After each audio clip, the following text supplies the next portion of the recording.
Did you wait too long? Tell him that you love him, but he's already gone, darling. Did you make two wrongs? Know that daddy never made it right before, darling. Què tal? Bon Hola, dia. bon dia. Com estàs, Carme? Molt bé. I tu? Molt bé, aquí estem. Què, passejant per la ciutat?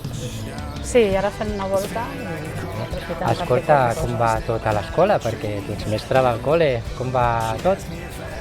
Bé, ara de final de curs anem a tope i aquest curs amb aquest extra d'aquesta intensitat també, com sabràs, tot el tema de les vagues d'educació està sent molt intens, molt dur, tot plegat. Però bueno, les famílies que tenim nens i nenes, vull dir, estem patint també aquesta, podríem dir, reivindicació històrica, que crec que estem en un moment històric dels docents a Catalunya i a la comunitat valenciana, que també estan en peu de guerra, s'està estenent per tot el país. Però bueno, si vols, seiem i m'ho expliques. D'acord. Vinga, som-hi. Bueno, escolta'm, tu ets mestre d'una escola d'aquí de Sant Feliu.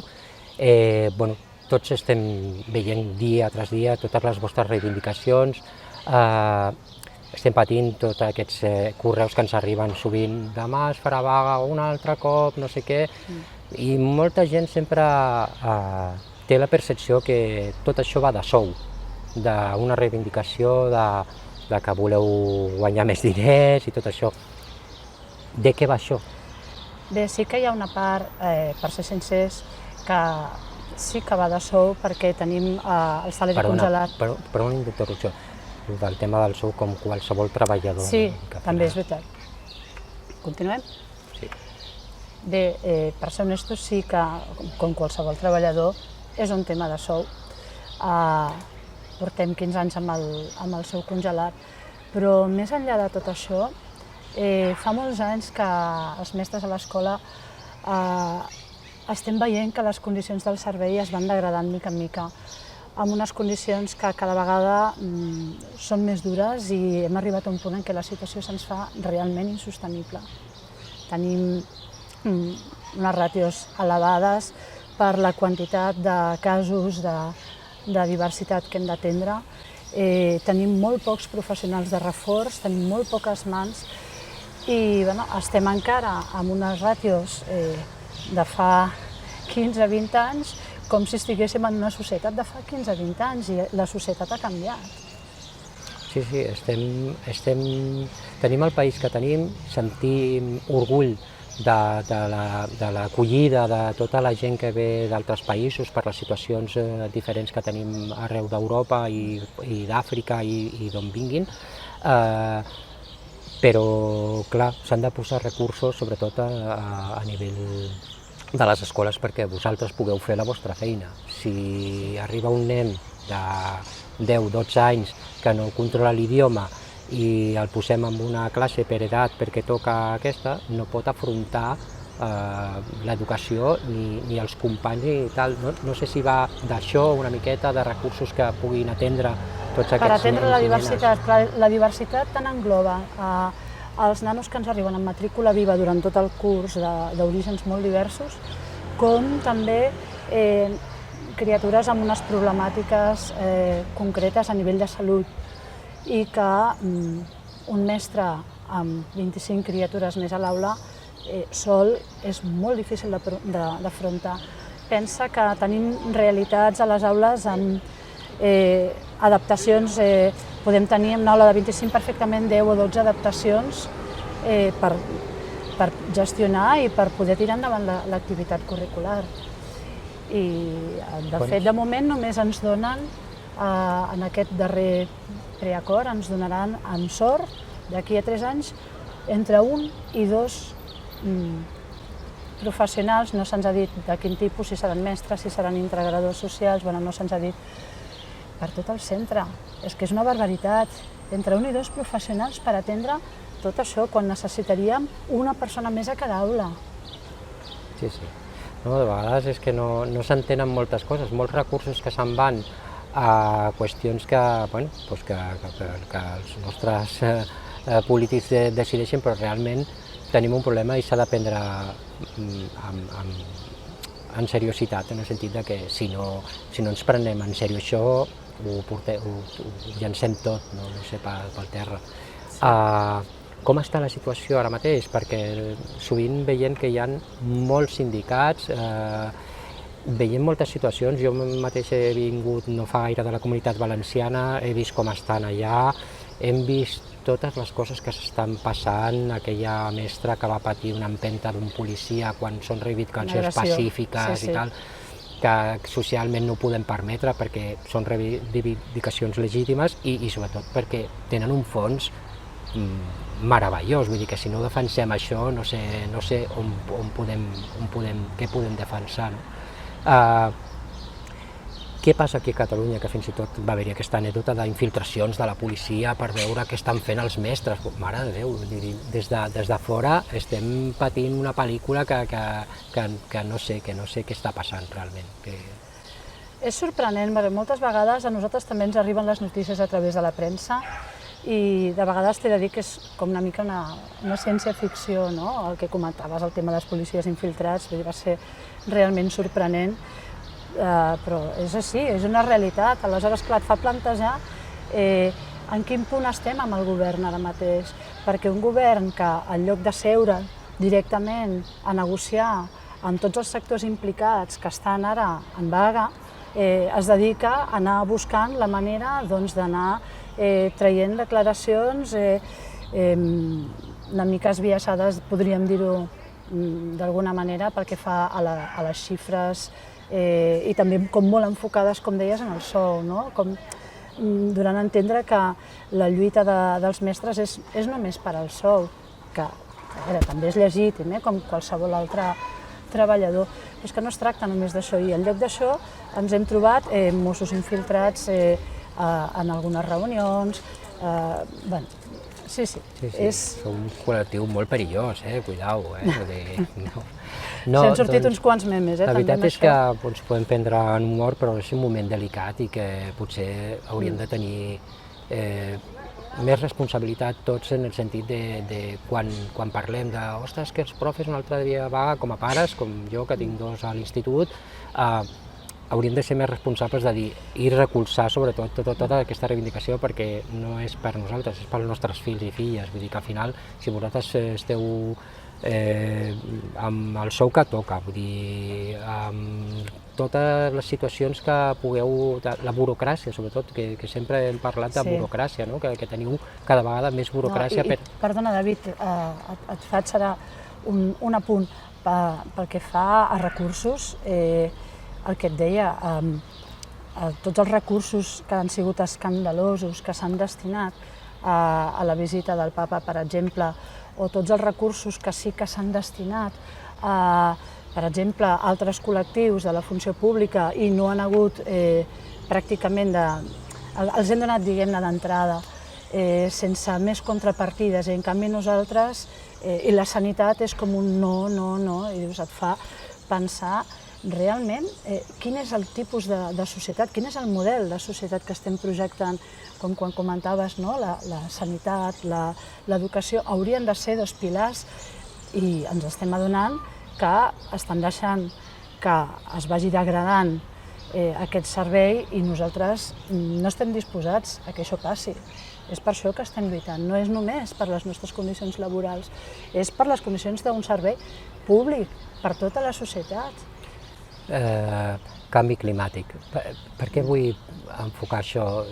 Vaig tenir la sort de fer una petita xarra amb Jordi Cruz, que és un meteoròleg del Departament de Medi Ambient d'aquí de la Generalitat de Catalunya, i parlaven que hi ha un canvi que on feia aquesta calor anirà en augment, s'està adelantant, estem veient cada any tal. Què passa als edificis públics, que són les escoles, on tenim els nostres fills i les nostres filles, que no tinguin ni un trisventilador i que hi hagin tants problemes per posar un trisventilador a una aula quan tots els edificis públics, la biblioteca mateixa de Sant Feliu es va tancar perquè no funcionava l'aire condicionat durant molt de temps. Vull dir, no som conscients que estem jugant amb la salut, vull dir, no... Sí, és així, som edificis de segona. Corregeixo, sí que tenim alguns ventiladors, ara ens n'han instal·lat més. Des de quan? Ara el nostre Ajuntament sí que n'ha fet instal·lar 2 per aula, però clar, hi ha una altra evidència. Les temperatures, quan superen els 35 graus, ventilar l'aire calent és com si estiguéssim en un forn, és l'efecte forn. Pot ser pitjor, sí. Clar, o sigui, la normativa preveu que per damunt dels 27 graus qualsevol feina sedentària, ja no parlem de les criatures, que és un col·lectiu més vulnerable. Sí, sí, totalment. Que tenen una resistència diferent a la calor, no? I que també pateixen lipotímies, sagnats de nas, marejos.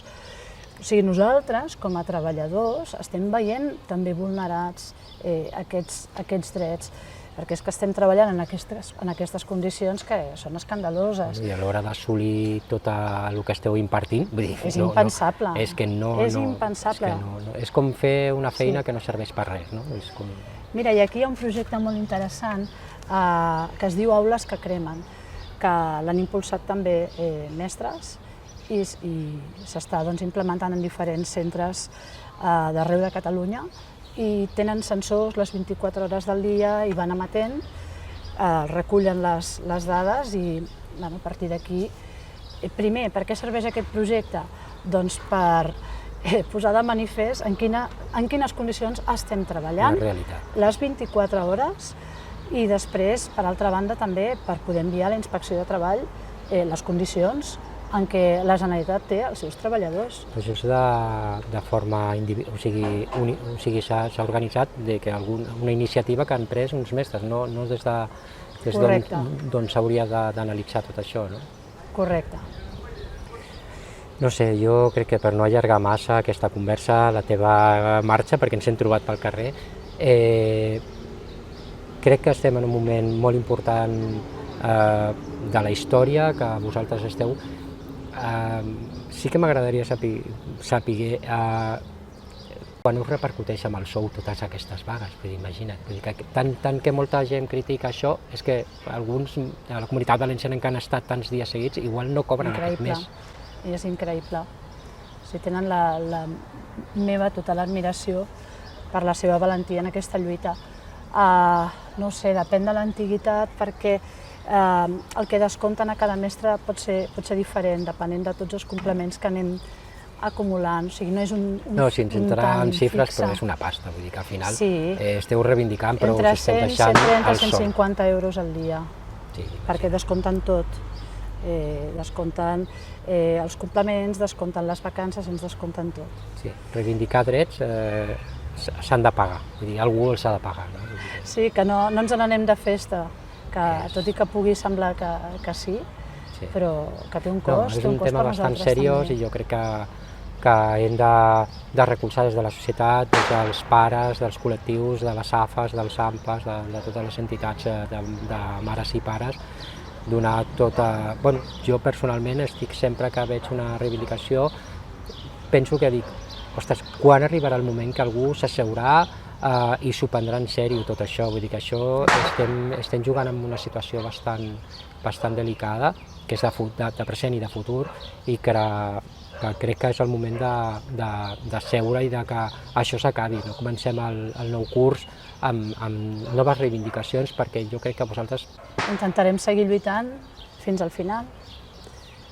És que ens hi juguem molt, ens hi juguem el futur de les futures generacions d'aquest país. És que és molt gros.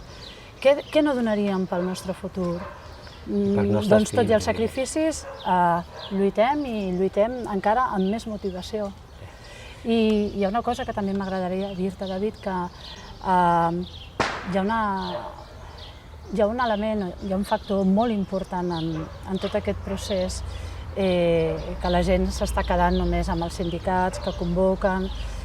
Més enllà de totes aquestes sigles que hem anat veient per als mitjans, també hem de posar en valor les assemblees de docents, de treballadors, de l'educació, no som només mestres. O sigui, les assemblees ens estem organitzant a nivell de centre, a nivell de municipi i a nivell territorial, i tot i que és un procés també molt costós tot el que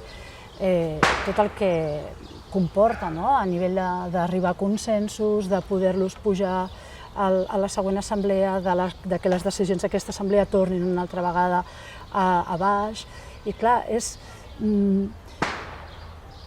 tot això és molt maco, és un projecte molt maco que els mestres creiem que estem visquent un altre 88, els que estem des de dins. Jo parlo amb companyes que es van jubilar i recorda molt aquella lluita, no? I amb aquella il·lusió i aquell moment en què realment se sentaven i prenien les decisions als claustres. Doncs és això, o sigui, és un moviment d'empoderament d'un col·lectiu que estem acostumats a treballar en unes condicions que són les que són en aquest moment i que ens han portat a la situació en la que estem, però de manera individual. I ara l'espai assembleari és un espai de retrobada, d'unió i de força. Ja et dic, no només docents, sinó que també tenim PAEs, tenim també personal d'escoles bressol, els estem incorporant a les assemblees. Cada col·lectiu lluita per millorar en el seu àmbit, és aquest però l'objectiu, és una lluita millorar, conjunta. Aportar totes les visions que al final algú no es va posar a pensar en això i mira, aquesta és molt important, al final és com qualsevol empresa privada, si no fas reunions, no aportes idees i tal, tot això no evoluciona i ens quedem on estem. Doncs el proper dia 25 de juny es presentarà una moció aquí a l'Ajuntament de Sant Feliu, una moció que hem promogut les assemblees de treballadores de l'educació d'aquí de Sant Feliu de Llobregat i que l'objectiu és instar el govern de la Generalitat que torni a negociar, que convoqui el comitè de vaga i que també es comuniquin als grups parlamentaris corresponents aquesta exigència que ja és hora que es posin els recursos que s'han de posar a l'educació pública d'aquest país. Una moció de l'Ajuntament que no tindria cap sentit que ningú la recolzés, vull dir, veient del que estem parlant, del que ens estem jugant. Això esperem.